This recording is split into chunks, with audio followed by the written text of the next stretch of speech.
Donnie and Dolly. The team is supported by ableauctions.ca. Closing your business? We can help.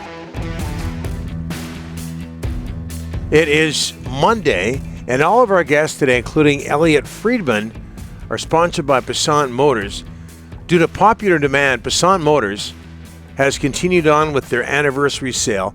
Get huge discounts and great promotions with your next vehicle. Get all the details and details at PassantMotors.com.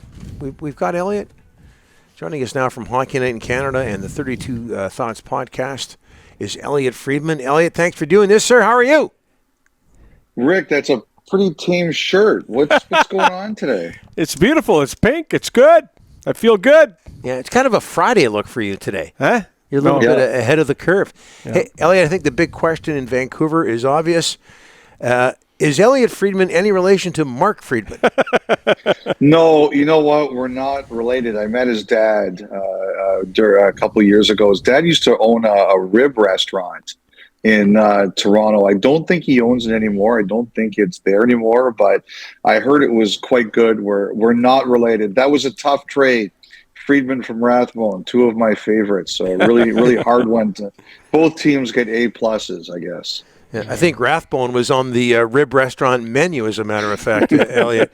Hey, Travis Dermott uses Pride tape against Anaheim on the weekend. What kind of a statement did he make there, and what do you expect the NHL to do, if anything, when it comes to Travis Dermott?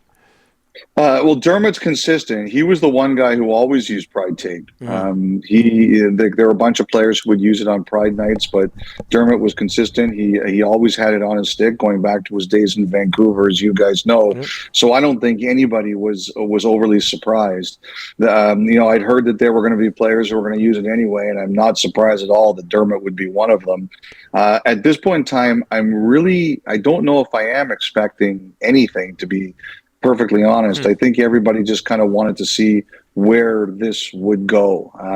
From the moment that this was brought in, I wasn't sure it was enforceable, and I don't know if I'm expecting to see too much happen here, to be perfectly honest. I understand there's a vote this week when it comes to this subject, Elliotte. What is the NHL thinking when it comes to the decentralization of the NHL draft?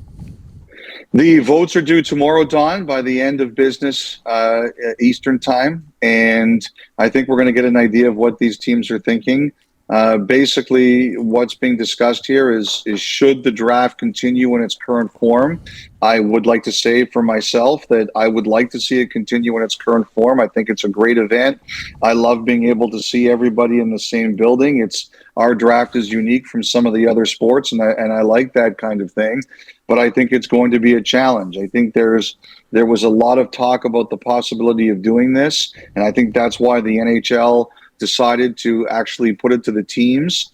It's one vote per team, so even if there's differing opinions in each organization, you have to come with one position at the end. And I had people telling me, Don, that they believed that it was going to change. Some people kind of hedged their bets a little bit last week. On the weekend, they were kind of saying to me again, they think it's going to change, but nothing is done until it's done, and we'll find out when the final votes are counted. Now, if this happens, the plan is to do it in 2025. I think if the NHL goes to the Sphere in Vegas, I think the desire is that it gets done with one big last party with everyone there, but there is the option to do it this year if that's what they decide to do. The biggest reasons, Don, number one, if you take a look at the draft, the dates, last year it was June 28th and 29th. This year it's June 28th and 29th. Unrestricted free agency is July 1st. I think the teams felt that was too close. There was a cost issue there as well. Would it be less expensive to do it from your own building instead of a hotel on the road, and the traveling costs on the road? Reasons to keep it. Like I said, it's different. It's a great networking opportunity. I really love the fact that everyone's there, but I think between the proximity of free agency to the draft and the cost, I think those are the two big things that are in favor of changing it. Elliotte, Conor Garland, what's going on there? It's all of a sudden not quiet. We heard about rumblings and might be picking up. And what's the latest on Garland? I just think, Rick, it's a difficult time to get trades done. I think, I mentioned on Saturday night, there's a bunch of players right now. Armia in Montreal, LeBanc in San Jose, Anthony Mantha in Washington. In addition to Garland, the teams kind of have out there, and there's just not a lot of cap room right now. With Edmonton, with McDavid going down, for example, they can only carry 18 players. So I think a lot of places are stuck. Like, honestly, Rick, if this was something as easy as you take the situation I'm trying to clear, and I'll take the situation you're trying to clear. Yeah. You could have something like a Garland for Mantha deal done already, but it doesn't work. Mantha makes more money. We know what Vancouver's trying to do to create a little bit extra in cap room. So I think between all of that, it's a problem in the sense that it's a difficult match. But I do think the agent Moldaver is working very hard on it. I thought it would be Nashville at the beginning. I thought they were the favorite. Now I'm not as convinced of that. And Washington is definitely one team I'm still looking at as they try to figure out how they're going to navigate all this. But like I said, Washington's big thing is they want to move Mantha too, and it's not a fit for the Canucks. Your interview with Elias Pettersson in Sweden over the summer, you released the whole thing, the boat interview. What's the biggest thing you took away from that time with Pettersson and that interview, Elliotte? Well, I think the biggest thing was, if you saw the piece, Rick, and shame on you if you didn't watch it. But Elliotte, every single thing you do, I watch. Okay, because I know Don watches, but I figure you just ignore me. Like that's what never happens. True. Okay, so I really was fascinated, and especially seeing it on camera about the comments about Messi and Argentina winning the World Cup, and one of the other things he talked about, and I'm going to write more about it on Wednesday when I put my written piece together this week, is he talked about not only scoring his first goal that night in Vancouver in his first game, but the emotion of the building that night. He realized in that first game in Vancouver when he scored, he realized, wow, like when you do something well in Vancouver, the passion, the emotion, the pride of the fan base, he really said he felt it, and it meant a lot to him. And if you watched him talk about Messi and winning and the passion of the soccer fans in Argentina, and Messi, his whole career, it's the one thing he hadn't accomplished, and finally getting it done. I think Pettersson, not only does he want to win, but he wants to win in a place where it matters. And he knows that if you're the player and you're the team that finally break through and win a Stanley Cup for the Vancouver Canucks, that it's going to matter. You guys don't need me to tell you that. The players that finally win a Stanley Cup in Vancouver, when it happens, they are going to be gods forever. And I don't think he necessarily needs that kind of status, but I think he wants to feel the passion of that kind of victory. And so when we're talking about Pettersson's future in Vancouver, I believe that is the Canucks' best and strongest attribute, that he knows if he wins there and the Canucks win there, it's going to matter. It's going to be a big emotional explosion, and I think he wants to be part of something like that. So that's why I think this year, the Canucks showing that they're moving in the right direction, and he was complimentary of Tocchet. That's why it's so critical for Pettersson, because he knows winning there would be special. All right. Elliotte, you were talking about, I did listen to your podcast this morning. Anyways, you were talking about Quinn Hughes. Yeah. And how some of the Eastern media don't give this kid enough credit. You guys back East, but this kid's having a great year to start with, Elliotte.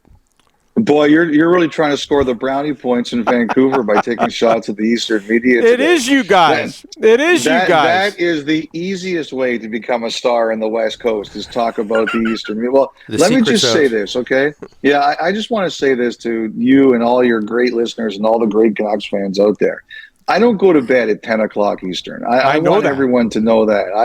I stay up and I watch my Vancouver Canucks. I was talking about this on Merrick's show today, and the thing about Hughes, one of the biggest mistakes I think we make as reporters and fans and people who watch sports is that we think just because somebody looks mild-mannered, it means they don't care. Like we think that the only people who care are the Messier types who are angry all the time.